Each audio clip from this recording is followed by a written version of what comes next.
Guilt, పాపం అనే భావం. గిల్ట్‌ను వదిలేస్తే జీవితం మారిపోతుంది.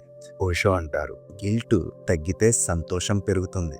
మీరు మీ మీద తక్కువగా తప్పు వేసుకుంటే వెంటనే ఆనందం పెరుగుతుంది. ఆనందం పెరిగితే మనసులో గొడవ, టెన్షన్ తగ్గుతుంది. టెన్షన్ తగ్గితే మీరు హార్మోనీగా ఒకటిగా అనిపిస్తుంది. అలా అనిపించినప్పుడు జీవితం చుట్టూ ఒక గ్రేస్ ఉన్నట్టు అనిపిస్తుంది.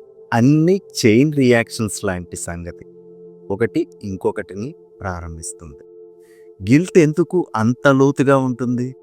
శతాబ్దాల నుండి సమాజం ఇలా నేర్పించేది. ఇది చెయ్యొద్దు, అది చెయ్యొద్దు, ఇది చేస్తే నువ్వు సిన్నర్, ఇది చేస్తే మాత్రమే మంచి మనిషివి. అంటే మంచి సమాజం చెప్పింది వినటం, పాపం సమాజం నచ్చని పని చేయటం. కానీ ఇందులో వ్యక్తి ఇండివిజువల్గా ఏం కోరుకుంటున్నాడు అని ఎవ్వరూ అడగరు.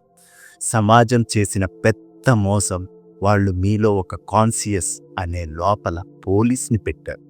నువ్వు నీ సహజత్వాన్ని ఏదైనా చేస్తే వెంటనే నీ లోపల నుంచి ఒక శబ్దం వినిపిస్తుంది, రాంగ్ రాంగ్, తప్పు అనే భావం, పాపం. దీనివల్ల ప్రకృతి ఒకటి కోరుతుంది, సమాజం మరొకటి కోరుతుంది. అక్కడే కాన్ఫ్లిక్ట్స్ ప్రారంభమవుతుంది. అసలు సత్యం వ్యక్తే నిజం, సమాజం కేవలం పదం. వ్యక్తి వద్దే ఆత్మ ఉంది, వ్యక్తి వద్దే దైవ కేంద్రం ఉంది. సమాజం అనే పదం ఒక పుస్తకంలో ఉన్న 10, కానీ నిజంగా ఎక్కడా కనిపించదు.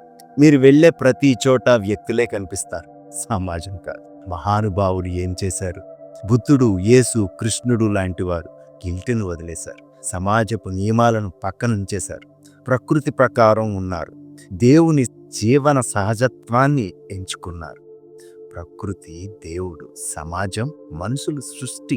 ఇద్దరి మధ్య గ్యాప్ ఉన్నప్పుడే ఓషో చెప్తారు, ప్రకృతిని ఎంచుకో, ఎన్ని ఖర్చైనా నువ్వు లాభపడతావు.